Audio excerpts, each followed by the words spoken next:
Smart learning campus में सभी साथियों का एक बार फिर से स्वागत है। आज हम हिंदी व्याकरण के अगले टॉपिक संधि को पढ़ेंगे, जिसके अंतर्गत संधि की परिभाषा, संधि के प्रकार और उनके उदाहरणों को विधिवत रूप से पढ़ते हुए आगे बढ़ेंगे। चलिए शुरू करते हैं। संधि तो जो संधि है ये दो शब्दों से मिलकर बना हुआ है, सम धन धी। ठीक, सम का मतलब होता है, सम एक क्या है, उपसर्ग है। क्या है? उपसर्ग। ये एक उपसर्ग है। और धी का अर्थ होता है धातु। ये क्या है? एक धातु। सम अर्थात सम्यक रूप से, सम्यक रूप से, और धी यानी जोड़ना। अर्थात सम्यक रूप से जब दो वर्ण आपस में जुड़ते हैं तो वहाँ पे संधि होती है। इसको परिभाषा से जानते हैं, परिभाषा समझते हैं इसकी। वर्णों के व्यवस्थित मेल से जिस विकारी शब्द की प्राप्ति होती है क्या कहलाता है? संधि कहलाती है। ये चीज़ आप लोग समझ गए होंगे। आगे बढ़ते हैं। अब बात करते हैं संधि के प्रकार की। तो संधि के मुख्य रूप से तीन प्रकार होते हैं, स्वर संधि, दूसरा व्यंजन संधि और तीसरा हमारी विसर्ग संधि।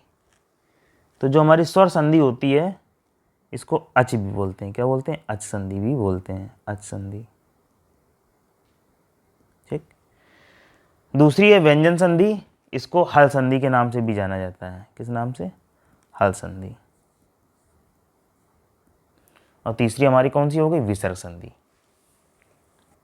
तो हम लोग सबसे पहले स्वर संधि की बात करते हैं। स्वर संधि क्या होती है? स्वर के साथ स्वर के मेल से जिस विकारी शब्द की प्राप्ति होती है उसमें लगने वाले नियम को क्या कहते हैं? स्वर संधि कहते हैं। अर्थात इसमें देखिए, स्वर के साथ स्वर का मेल होता है। स्वर के साथ स्वर का मेल, यानी स्वर की बात करी जाए तो स्वर कोई वर्ण होगा, दूसरा भी वर्ण क्या होगा? स्वर।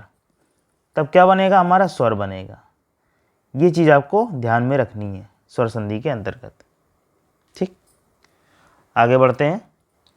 हम लोग बात करते हैं स्वर संधि के भेद। तो स्वर संधि के 5 उपभेद होते हैं। कौन कौन से होते हैं? दीर्घ संधि, गुण संधि, वृद्धि संधि, यड़ संधि, अयाधि संधि। तो सबसे पहले हम लोग दीर्घ संधि के बारे में जानेंगे। दीर्घ संधि या फिर दीर्घ स्वर संधि, इसका जो सूत्र होता है क्या होता है? अका सवर्णे दीर्घ। तो इस सूत्र का भी हम लोग को अर्थ पता होना चाहिए कि ये सूत्र क्या बता रहा है।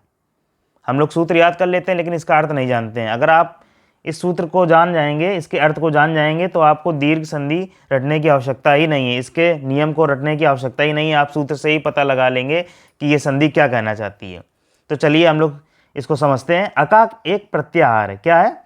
एक प्रत्याहार है जिसके अंतर्गत 4 वर्ण आते हैं। कौन कौन से? आ, ई, उ और री। ठीक, 4 वर्ण आते हैं।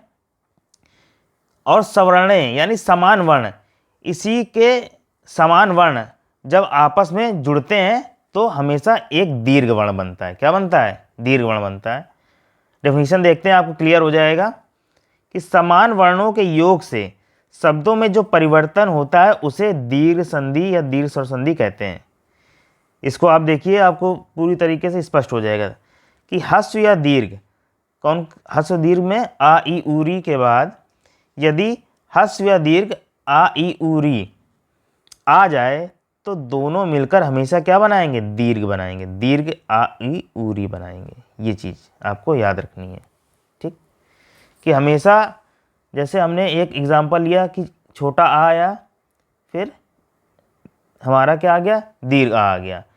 तो जब इसमें वर्ण मिलेंगे, समान वर्ण मिलेंगे तो मिलने के बाद एक दीर्घ बनाएंगे, यानी बड़ा आ बना देंगे। बड़ा आ बना देंगे। इसी प्रकार छोटी ई, इसके बाद फिर से अगर कोई ई आती है तो मिलने के बाद बड़ी ई का निर्माण होगा। तो ये सूत्र ये बताता है। इसको ह्रस्व संधि या ह्रस्व संधि भी कहते हैं। आगे देखते हैं। अब यहाँ पे हमने आपके लिए साफ साफ नियम आपको यहाँ पे नियम के तहत दर्शाया है। आप देख सकते हैं, हमने 4 नियम इसमें दिखाए हैं। सबसे पहले हमने देखिए छोटा आ और यहाँ प्लस छोटा आ, क्या बन रहा है हमारा, बड़ा आ। इसी प्रकार ह्रस्व आ दीर्घ आ क्या मिलकर बना रहा है, दीर्घ आ। इसी प्रकार दीर्घ आ और ह्रस्व आ मिलकर बना रहा है दीर्घ आ। इसी बाद में आखिरी में देखिए दोनों दीर्घ आ मिलकर क्या बना रहे हैं, दीर्घ आ। कहने का मतलब ये है चाहे ह्रस्व आ हो या फिर दीर्घ आ हो, अंत में वो दीर्घ ही हो जाता है, आप ये देख सकते हैं। ठीक, इसी प्रकार हम लोग ई की बात करेंगे। ह्रस्व ई, दोनों ह्रस्व ई हैं, क्या बना रही है, दीर्घ ई बना रही हैं। इसमें भी देख सकते हैं ह्रस्व ई दीर्घ ई दोनों मिलकर किसका निर्माण कर रही हैं, दीर्घ ई का। फिर दीर्घ ई और ह्रस्व ई मिलकर किसका निर्माण कर रही हैं, दीर्घ ई का। फिर दीर्घ ई और फिर दीर्घ ई किसका निर्माण कर रही हैं, दीर्घ ई का। इसी प्रकार ये नियम ऊ में भी लागू होता है, क्या मिलकर बनाते हैं, बड़ा ऊ। और इसी प्रकार री में भी यही नियम लागू होता है, तो बड़ा री बनता है, यानी दीर्घ री। आगे बढ़ते हैं, चलिए अब नियम को देखते हैं। यहाँ पे ह्रस्व दीर्घ आ आया और यहाँ पे इस नियम को देखते हैं। सबसे पहले नियम 1 देखिए, यहाँ पे लिखा है धर्म और अर्थ। धर्म और अर्थ, तो धर्म में आखिरी में क्या निकल के आ रहा है, ह्रस्व आ। अर्थ में क्या निकल के आ रहा है, ह्रस्व आ। दोनों जब जुड़ेंगे तो क्या बना देंगे, दीर्घ आ बना देंगे। तो धर्म अर्थ क्या बन जाएगा हमारा, धर्मार्थ। क्या बन जाएगा हमारा, धर्मार्थ। ये हमारी क्या हुई, संधि। ये क्या हुई, संधि के बाद वर्ण बना। ठीक, और ये जो है ये हमारा होता है संधि विच्छेद। क्या है, अगर बोला जाए धर्मार्थ का संधि विच्छेद क्या होगा, तो ये हमारा संधि विच्छेद होगा, संधि विच्छेद। ठीक, और इसमें संधि कौन सी हुई, तो दीर्घ संधि हुई। इसी प्रकार जैसे लिखा है हिमालय, हिमालय लिखा हुआ है हिम प्लस आलय, हिम प्लस आलय। हिम में क्या आ रहा है, ह्रस्व आ रहा है। आलय में क्या आ रहा है, दीर्घ आ रहा है। क्या मिलके बना देगा, दीर्घ आ बना देगा, तो हो जाएगा हिमालय। पुस्तकालय यानी पुस्तक प्लस आलय, ह्रस्व दीर्घ क्या बन जाएगा, दीर्घ। इसी प्रकार विद्यार्थी, विद्या प्लस अर्थी, तो हमारा बन जाएगा विद्यार्थी। विद्यालय, विद्या प्लस आलय, विद्या में क्या निकल के आ रहा है आखिरी में, अंत में वर्ण देखते हैं कौन सा निकल के आ रहा है। पहला जो शब्द होता है उसका अंतिम वर्ण देखते हैं, और जो दूसरा जो शब्द होता है उसका प्रथम वर्ण देखते हैं क्या निकल के आ रहा है। उन्हीं का मेल जो होता है वही संधि होती है। तो विद्या जब बोलेंगे तो आखिरी में हमें बड़ा नजर आ रहा है, और दूसरे शब्द में जब आलय बोलेंगे तो शुरुआत में हमको क्या नजर आ रहा है, आलय। इसमें भी आ बड़ा नजर आ रहा है, तो हमारा दीर्घ बन जाएगा, तो विद्यालय बन हो जाएगा। अगला देखते हैं आगे। इसी प्रकार नियम नंबर 2 देखते हैं, ई और बड़ी ई की संधि। देखिए तो यहाँ पे लिखा है रविंद्र, क्या लिखा है, रविंद्र। रवि प्लस इंद्र, रवि। रवि में अंतिम वर्ण क्या आ रहा है, ह्रस्व ई आ रहा है, और इंद्र में भी क्या आ रहा है, ह्रस्व ई आ रहा है। तो मिलकर बड़ा ई बना देंगे, यानी दीर्घ ई बना देंगे, तो हो जाएगा हमारा रविंद्र। इसी प्रकार मुनीन्द्र यानी मुनि प्लस इंद्र। फिर गिरीश, गिरिधन ईश। मुनीश, मुनिधन ईश। फिर महेंद्र, महिधन इंद्र। नरिंदु, नारीधन नारिंदु, नारीधन इंदु, तो हो जाएगा हमारा नारिंदु। फिर नदीश यानी नदीधन ईश। इसी प्रकार महिष, महिधन ईश। अगला नियम देखते हैं, ह्रस्व उ और दीर्घ उ की संधि देखते हैं। जैसे हमने बोला भानुदय, ये हमारा है भानुदय, तो इसका संधि विच्छेद क्या होगा, भानु प्लस उदय, ये हमारा संधि विच्छेद हुआ है, संधि विच्छेद। ठीक, भानुदय। भानु में क्या निकल के आ रहा है आखिरी में, उ वर्ण निकल के आ रहा है। और उदय शब्द में क्या स्टार्टिंग में निकल कर आ रहा है, इसमें भी ह्रस्व उ निकल के आ रहा है, तो ये क्या बना देगा, दीर्घ उ बना देगा, तो हमारा हो जाएगा भानुदय। इसी प्रकार क्या हो जाएगा हमारा, विधुदय। क्या हो जाएगा, विदुदय, विदु धन उदय। लघूर्मी, ये बहुत इंपॉर्टेंट है, ये बहुत पूछा जाता है, आपको याद रखना है। क्वेश्चन आ जाता है लघूर्मी में कौन संधि है, तो आपको याद रखना है लघु धन ऊर्मी होता है, उर्मी नहीं होता है। इसमें आप कंफ्यूज भी हो सकते हैं, लघूर्मी का संधि विच्छेद बोल देता है, तो आपको याद रखना ऊर्मी होता है, ना कि उर्मी। लघुधन ऊर्मी, ये बहुत इंपॉर्टेंट, आपको याद रखना है। इसका संधि विच्छेद भी याद रखना है और कौन संधि होती है ये भी याद रखना है। फिर इसी प्रकार सिंधूर्मी में भी याद रखना है सिंधुधन ऊर्मी। फिर वधुत्सव, वधुधन उत्सव। वधुल्लेख, वधुल्लेख, वधुधन उल्लेख। इसी प्रकार ये भी बहुत इंपॉर्टेंट संधि है, जो इंपॉर्टेंट है हम आपको बताते जा रहे हैं। ये भी बहुत इंपॉर्टेंट, बच्चे कंफ्यूज होते हैं इसमें कौन सी संधि होगी और इसमें संधि विच्छेद क्या होगा, तो भूधन ऊर्ध्व। इसी प्रकार वधूर्जा, वधुधन ऊर्जा। अब नियम नंबर 4 की बात करें री और री की संधि में, तो यहाँ पे दो ही संधियाँ पूछने को अगर आएंगी री से, तो यही संधियाँ आएंगी। जैसे पितृधन ऋणम, तो पितृणम हो जाता है। इसमें हस्वरी मिलकर, दोनों हस्वरी मिलकर क्या बनाते हैं, एक बड़े री का निर्माण यानी दीर्घ री का निर्माण करते हैं, तो हो जाएगा पितृणम। इसमें यही आता है पितृणम, मातृणम, यही शब्द देखने को मिलते हैं और इन्हीं का संधि विच्छेद और संधि पूछी जाती है। अब हम लोग दीर्घ संधि के कुछ उदाहरण देख लेते हैं। जैसे धर्मार्थ, धर्म प्लस अर्थ। पुस्तकालय, पुस्तक धन आलय। विद्यार्थी, विद्या प्लस अर्थी। रवींद्र, रविधन इंद्र। गिरीश, गिरिधन ईश। मुनीश, मुनिधन ईश। मुनीन्द्र, मुनिधन इंद्र। भानुदय, भानु प्लस उदय। फिर वधूर्जा, वधुधन ऊर्जा। विदुदय, विदुधन उदय। फिर भूर्जित, भूधन उर्जित। अधिकांश, अधिक, अधिधन अधिक होगा यहाँ पे, अधिक, अधिक धन अंश, अधिकांश। फिर आगे देखते हैं। अब हस्व, दोनों हस्व आ मिलकर एक बड़ा आ का मेल से जो दीर्घ संधि का निर्माण होता है उसको देख लेते हैं। सबसे पहले अन्नाभाव, तो अन्न प्लस अभाव। फिर इसी प्रकार अर्धांगिनी, अर्ध प्लस अंगिनी। देवार्चन, देव प्लस अर्चन। दैत्यारी, दैत्य प्लस अरि। ये इंपॉर्टेंट है, जो इंपॉर्टेंट उसको नोट करते चलेंगे हम लोग, ये इंपॉर्टेंट है, ठीक। इसके बाद धर्मार्थ, धर्म धन अर्थ। परमाणु, परम धन अणु। इसके बाद अन्याय, अन्यान्य, तो अन्य प्लस अन्य, ये भी बहुत इंपॉर्टेंट है, इसको भी आपको याद रखना है, संधि विच्छेद खास तौर से। फिर उत्तमांग यानी उत्तम धन अंग। देहांत, दे धन अंत। धनार्थी, धन धन अर्थी। पराधीन, पर धन अधीन। परमार्थ, परम धन अर्थ। मतानुसार, मत धन अनुसार। वेदांत, वेद धन अंत। शस्त्रास्त्र, तो शस्त्र प्लस अस्त्र। सत्यार्थी, सत्य प्लस अर्थी। स्वार्थ, स्वाधन अर्थ। वीरांगना, वीर धन अंगना। शरणार्थी, शरण धन अर्थी। शास्त्रार्थ, शास्त्रार्थ है, शास्त्र धन अर्थ। सूर्यास्त, सूर्य धन अस्त।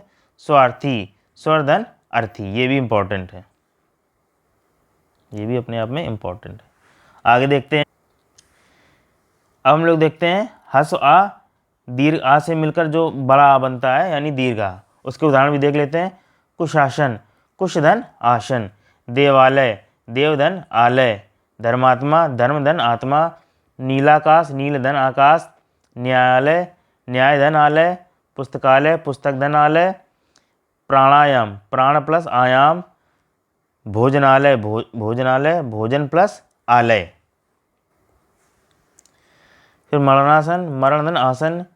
रत्नाकर, रत्नधन आकर। विस्मयादि, विस्मयधन आदि। शिवालय, शिवधन आलय। शुभारंभ, शुभधन आरंभ। सानंद, स धन आनंद। साकार, स धन आकार। सत्याग्रह, सत्य धन आग्रह। हिमालय, हिमधन आलय। आगे देखते हैं। अब दीर्घ आ, हस्व आ मिलकर एक बड़ा आ यानी दीर्घ आ बनाते हैं के मेल से दीर्घ संधि का निर्माण। तो निम्नलिखित उदाहरण दिए हैं। कदापि, कदा धन अपि, ये याद रखना अपि होता है। दीक्षांत, दीक्षा धन अंत। परीक्षार्थी, परीक्षा धन अर्थी। मायाधीन, माया प्लस अधीन। यथार्थ, यथा धन अर्थ। रेखांकित, रेखा धन अंकित। वर्षांत, वर्षा धन अंत। विद्यार्थी, विद्या धन अर्थी। इसी प्रकार शिक्षा, शिक्षार्थी का क्या हो जाएगा, शिक्षा धन अर्थी। सीमांत, सीमा धन अंत। आगे देखते हैं। जब दोनों दीर्घा होंगे तो दीर्घा का निर्माण करेंगे, उससे दीर्घ संधि का निर्माण कैसे होता है, निम्न उदाहरण देखते हैं। जैसे गदाघात, गदाघात का क्या हो जाएगा, गदा धन आघात। दयानंद, दया प्लस आनंद। महात्मा, महाधन आत्मा। महानंद, महाधन आनंद। महाशय, महाधन आशय। वार्तालाप, वार्ता धन आलाप। विद्यालय, विद्याधन आलय। श्रद्धानंद, श्रद्धाधन आनंद। आगे देखते हैं। अब देखते हैं दीर्घ ई, हस्व ई से मिलकर जो दीर्घ ई के मेल से दीर्घ संधि का निर्माण के निम्नलिखित उदाहरण देखते हैं। नदींद्र, नदी धन इंद्र। नारींद्र, नारी धन इंद्र। नारीच्छा, नारी धन इच्छा। पत्नीच्छा, पत्नी धन इच्छा। महेंद्र, मही धन इंद्र। सचींद्र, सती धन इंद्र। सतींद्र होगा यहाँ पे, ता होगा यहाँ। फिर अब ई का मेल देख लेते हैं। दीर्घ ई मिलकर क्या बनाती है, दीर्घी। इसको देख लेते हैं। गौरीश, गौरी धन ईश। नदीश, नदी धन ईश। नारीश्वर, नारी धन ईश्वर। पृथ्वीश्वर, पृथ्वी धन ईश्वर। लक्ष्मीश, लक्ष्मी धन ईश। ये पृथ्वीश, पृथ्वी धन ईश। रजनीश, रजनी धन ईश। सतीश, सती धन ईश। फिर अगला देखते हैं।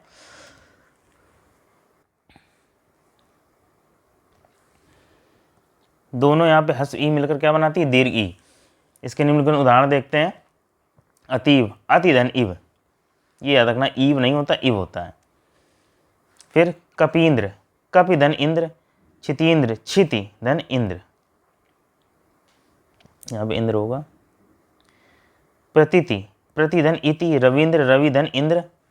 अभीष्ट, अभिधन इष्ट। कवींद्र, कविधन इंद्र। गिरींद्र, गिरिधन इंद्र। मुनींद्र, मुनिधन इंद्र। फिर आगे देखते हैं।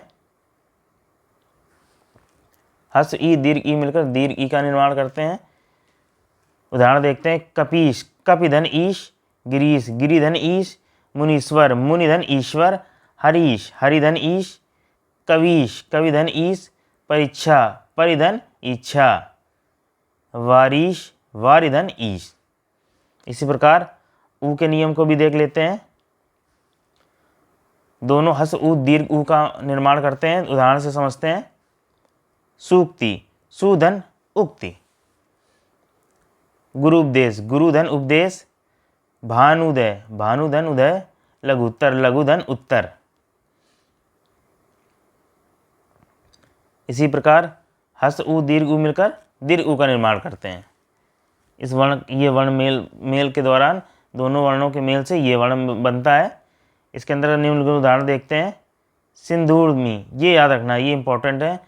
सिंधूर्मी हो गया, लघुर्मी हो गया, ठीक है ना, बहुध्रुव हो गया, अंबुर्मी हो गया, भानुवर्धव हो गया, धतुष्मा हो गया।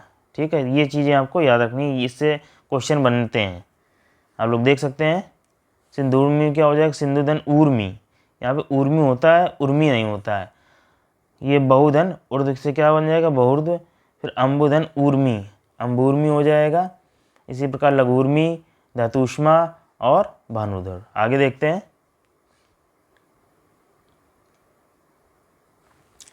फिर यहाँ पे दीर्घ ऊ हस्व ऊ मिलकर दीर्घ ऊ के मेल से दीर्घ संधि का निर्माण हो रहा है। यहाँ पे निम्नलिखित उदाहरण दिए हुए हैं। कौन सा, भूर्जा, भूधन ऊर्जा। यहाँ पे भूर्ध्व है, भूधन ऊर्ध्व। वधुत्स्व, वधुधन उत्सव, वधुत्सव। वधुर्मी, वधुधन ऊर्मी। साधुत्सव, साधुधन उत्सव। भूत्सर्ग, भूधन उत्सर्ग। चमुत्तम, चमुधन उत्तम, चमुत्तम हो जाएगा। वधुपालम, तो वधुधन उपालंब। वधुपकार, वधुधन उपकार। आगे देखते हैं। दोनों दीर्घ ऊ के मेल से क्या बन जाएगा, दीर्घ ऊ हो जाएगा, संधि का निर्माण हो जाएगा। नियम देखते हैं। भूर्जा, भूधन ऊर्जा,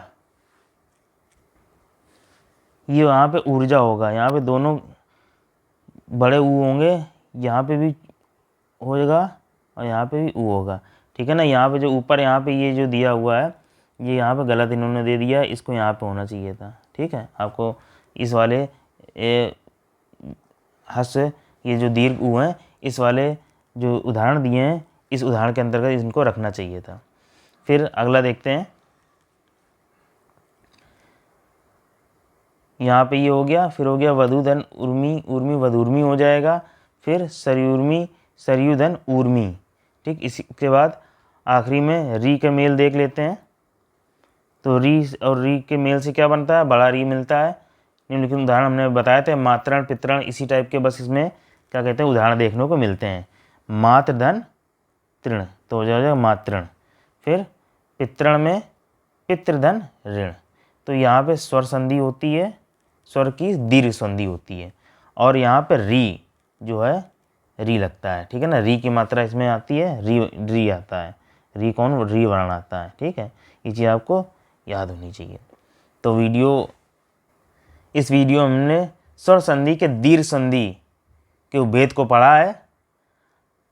इस टॉपिक को यहीं पे हम लोग ख़त्म करते हैं इस वीडियो में। कल हम लोग इसके आगे अगली जो संधि हमारी होगी गुण संधि को, उस संधि को आगे हम लोग कवर करेंगे, ठीक है ना। तब तक आप लोग यहाँ तक आप लोग तैयार कर लीजिएगा।